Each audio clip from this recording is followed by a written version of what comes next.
영빈님의 책. 와, 저는 오소리 작가의 엉엉엉 그림책을 읽었고요. 이 책은 작년 도서전에서 구매했는데 올해 읽었습니다.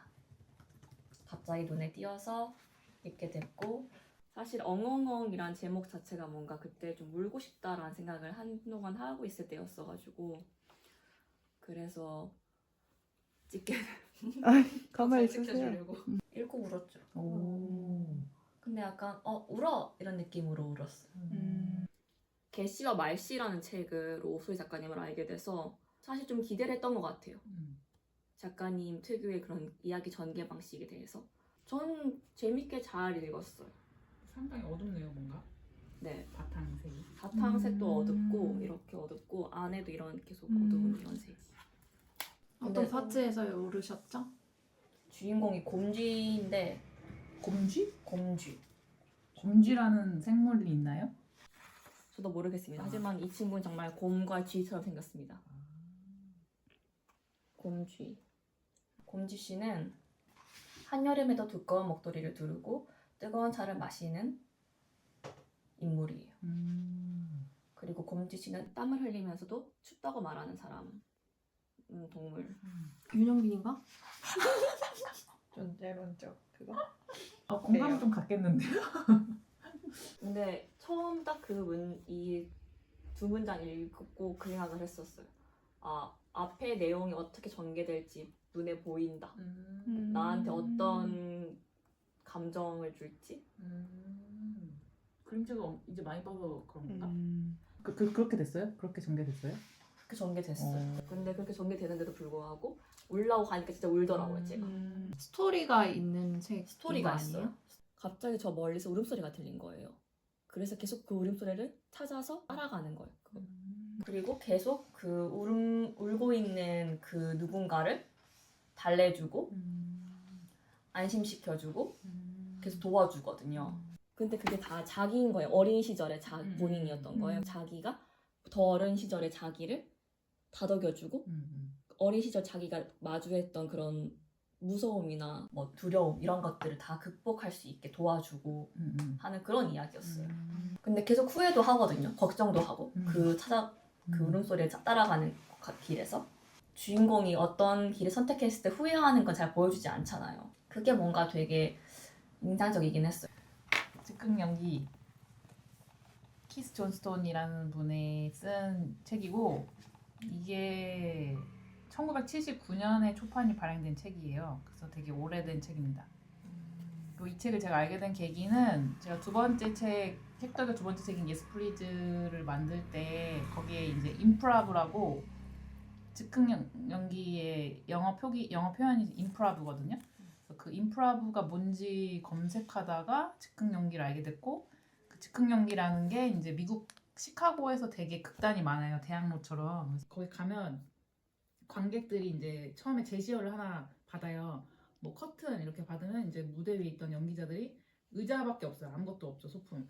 근데 제시어를 받아서 바로 그냥 시작하는 거예요. 연기를. 너무 어렵다. 네, 그 코미디 연기를 하는 건데 그게 굉장히 미국에서는 대중적인 즐길거리 중 하나고 또 그 극단 출신들이 막 그 SNL이나 뭐 코미디 업계, 뭐 엔터테인 업계 엄청 많이 진출해가지고 뭐 멜리사 메카시부터 해가지고 에이미 폴러, 티나 페이, 뭐 남자 배우들도 뭐 코난 오브라이언도 있고 아무튼 되게 유명한 사람들 다 임프라브 극단 출신인 경우가 되게 많고 그만큼 약간 되게 순발력 있고 재치 있고 여러 가지 능력이 있는 사람들이 하는 문화죠. 근데 이 사람은 그거보다 조금 더 전에 이 즉흥 연기에 대해서 뭐 희곡도 쓰고 연출도 하면서 더 많이 알린 사람이라고 알고 있어요. 이 책은 제가 그래서 즉흥극이 뭔지 좀 더 알고 싶어서 샀는데 오히려 그거랑 상관없이 이 책이 약간 제가 좋아하는 책 중에 하나가 다 읽지 못했지만 좋아하는 책 중에 하나가 됐는데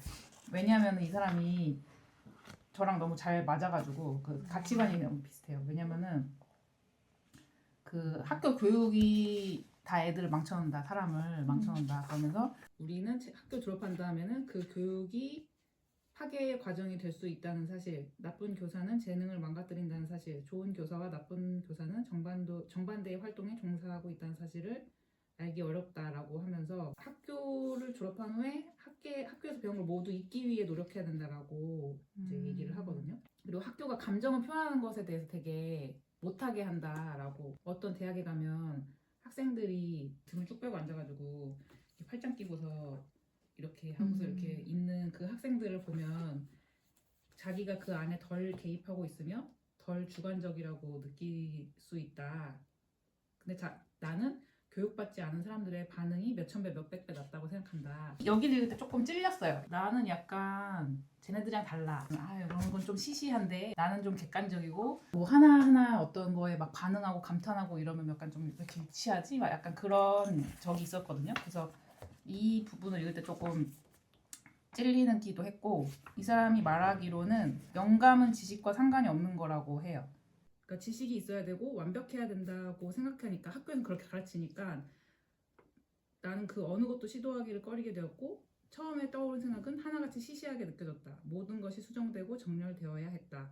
그렇게 생각을 했는데 나중에 이제 그 저주가 풀린 다음에 생각해 보니까 오히려 처음에 생각했던 게 더 나에게 가깝고 그게 막 생각하고 다듬은 것보다 덜 하지 않았다는 거예요. 그래서 이 사람은 계속 즉흥적인 것을 되게 해야 된다. 그 즉흥적인 걸 사람들은 처음 딱 꺼내놓고서 아니에요, 이건 아니에요, 약간 뭐 더 고쳐야 돼요, 막 이런 식으로 하잖아요. 근데 이 사람은 즉흥적으로 한 게 오히려 더 좋을 때도 있다라고 이제 말을 하는 거고, 이 사람이 이제 그 현대 어떤 그런 문명의 교육에 찌들은 사람들의 어떤 허점을 많이 파고든다고 해야 되나? 그런 게 되게 좋아가지고 오히려 내가 어른이 되어서 배우는 교과서다? 약간 그런 생각이 좀 드는 면이 있어요. 끝까지 읽도록 하겠습니다.